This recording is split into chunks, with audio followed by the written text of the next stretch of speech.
Hello viewers, I'm Khalil Ahmed. Nowadays, if we talk about the transportation sector, aviation sector, all over the world, logistics matter a lot. And for that, of course, we need human resource, the skilled workforce, which should be there in every organization, which should be there in every country for the prosperity and for the progress. And how important is the human capital for every organization, including the logistics sector, the transportation sector, the aviation sector? We have seen that every organization likes to have a skilled workforce. So this is the topic which we're going to talk about, and for this, I am joined by Malik Naeem Azam.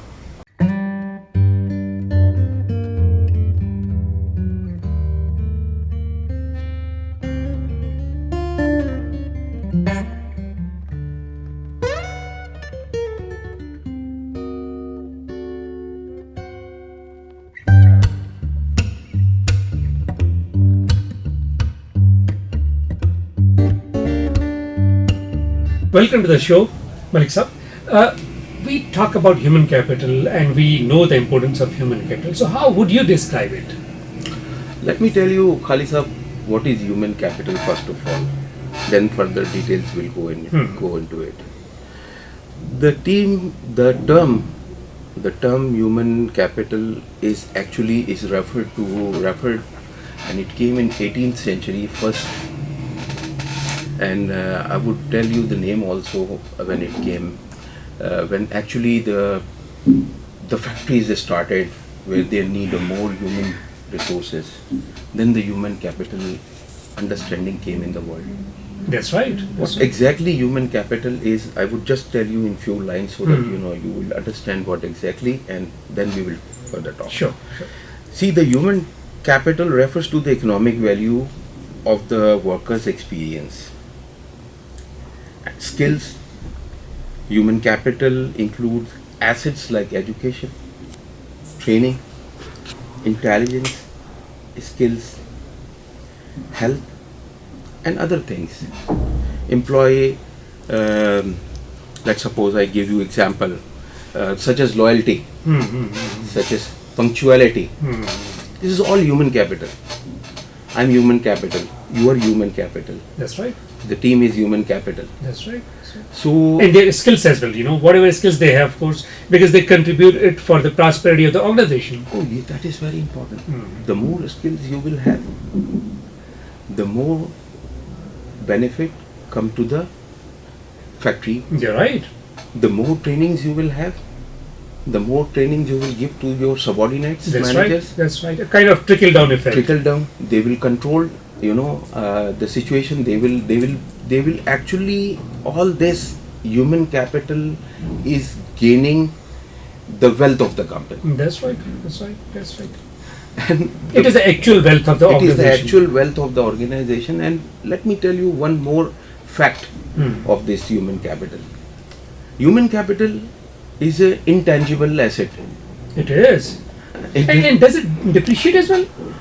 It depreciates, but it depreciates in a different sense. When people are jobless, talent unused, potential unused. Oh yes, you're right. Lack of opportunities. It become I presume very good point. Very nicely you have mentioned that when people are jobless, it is the depreciation of the human capital. Exactly. Oh yes. And we have to always remain the balance. We always have to keep the balance, like the international companies does. Every year they make conferences. Every year they send their few managers, not all the team, few managers selected, sending to the trainings. The managers from the core team. From the core team, they are going in the conferences. They are going in the different trainings. They get trained there. I worked for international company for 30 years. I had a huge experience. They have given me a chance to travel all over the world. By the way, yeah, you have traveled so many countries. So how many countries have you traveled, and what did you learn from these countries? Oh, Khalid Sahab, it was a huge experience. Let me give you a reply in a way that I started my career early 90s.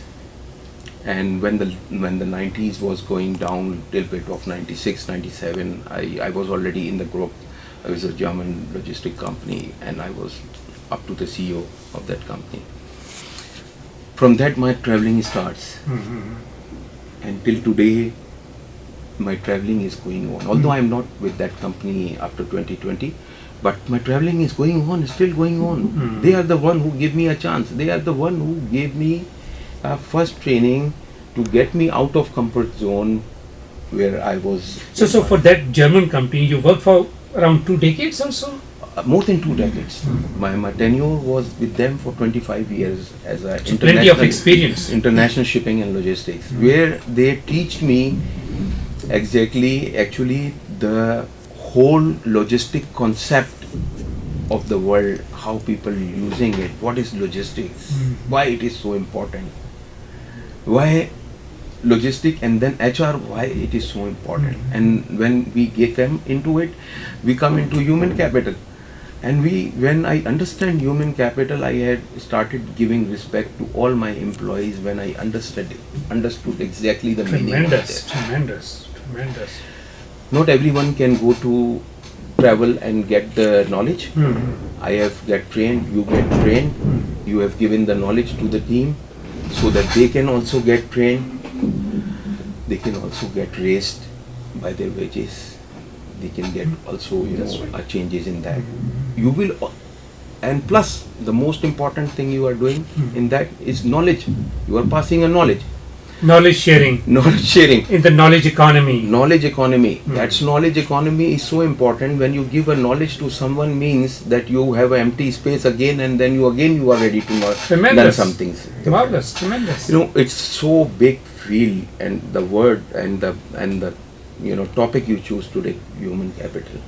And in the logistics sector, when people are appointed, of course, as you told me that you've been trained in different countries, you have exposure of plenty of countries, and particularly European countries, the countries which have large economies. So, how important it is to choose the right person for the right job? Sir, first of all, you must have a knowledge about when you are going to hire a person. That's right. Okay. If I am in a logistics sector and I am going to hire a person in the logistics, then I'll definitely ask him the typical logistical questions, that whether you know this law, if you are from Pakistan, you know this law, or there are standard laws issued by International Chamber of Commerce which is acceptable everywhere in the world. When I traveled, I learned those laws going on quite frequent and strictly in US, in Europe when I traveled, in Japan, in China. I travel all around the globe. I learn. When I learn, and then I try that what I learn, I give to my country as well. To impart the same knowledge to the people who are with you. To my people, to my country. Because I'm from Pakistan, I'm a Pakistan national. So being a duty of my nationalism, that I should pass my knowledge to my Pakistanis. Splendid job. Them also, so that. So it is not one Malik Naeem Azam. Now there are many Malik Naeem Azams who are learning from you, and they are the people who would contribute further for the prosperity of the country and their respective organizations. Exactly, it should be like this. That's right. This is my entire responsibility.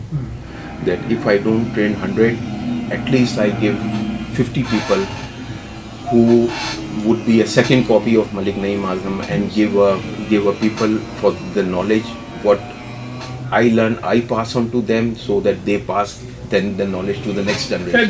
Fabulous. Yeah, this should be the spirit of everyone.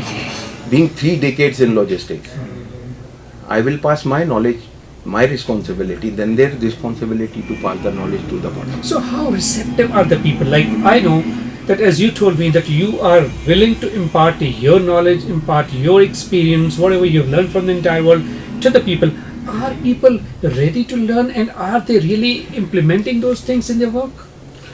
The companies nowadays, in a way, let me tell you in a way that it's a level of competition.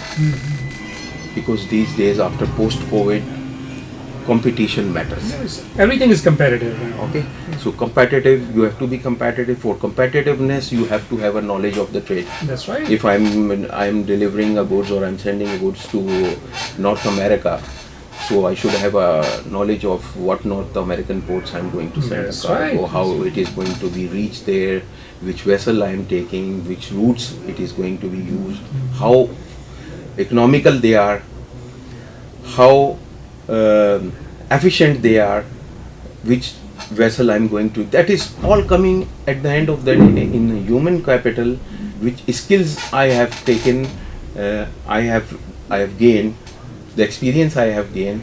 That's a part is a couple of years experience of 2.5 decades in one company. Then I got a knowledge out of that.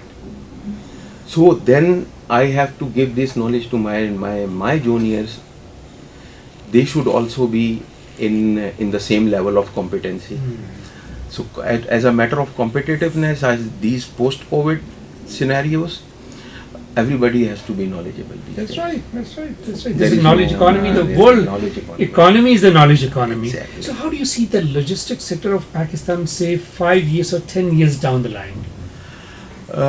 Gentlemen, let me tell you, is Pakistan have a big perspective of a big future of logistics, a big future as a country. There's plenty of potential, right? I could see. There are many people don't see, but I could see. CPEC is a big Opportunity. mega opportunity for Pakistan. And what you see, the connected with CPEC is Saudi, Chinese Pakistan economic corridor. We would It be is connected to at least 3 continents. 3 continents. It's again Middle East. So Middle East investment together with CPEC, it's a big opportunity. I agree. Our situation of little bit up and down during politics in these last few years. If we settle down this, honestly, these are big prospects is coming years in Pakistan. Mega projects are coming in Pakistan. It was really wonderful talking to you. Thank you so much for your time. Thank you. Well, viewers, that's it for now. Thank you for watching.